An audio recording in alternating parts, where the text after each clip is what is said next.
White House Nikki Haley faced another deep loss in her bid for the Republican presidential nomination on Saturday. This time she lost by 20 points in South Carolina, her home state.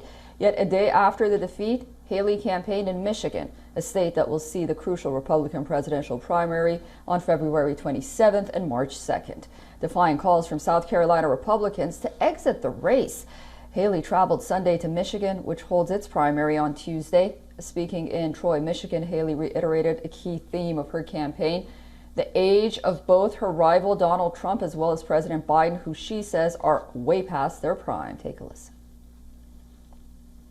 South Carolina, it's colder.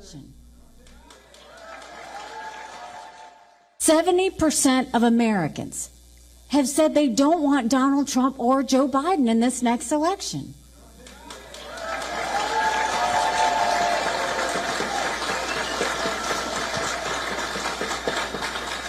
The majority of Americans dislike Donald Trump. The majority of Americans dislike Joe Biden. 60% of Americans think Donald Trump and Joe Biden are too old to be running for president. Do we really want to have a country in disarray and a world on fire and have our two candidates be in their 80s? Moreover, despite Haley's loss in South Carolina, she insisted that it's not the end of her story. One of her major donors has now dropped her, which is the Americans for Prosperity, the political arm of the powerful Koch network backed by billionaire Charles Koch. AFP Action said that it still endorses Haley for president, but now its support will only come in the form of words and not cash. On the other hand, Donald Trump's victory in South Carolina was his 5th in 5 Republican nominating contests. The former president has swept every primary or caucus. His performance have left little elbow room for Haley, which was his former UN ambassador.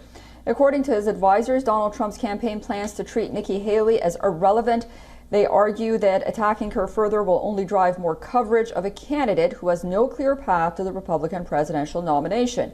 Instead, they will focus on a rematch with Democrat President Joe Biden.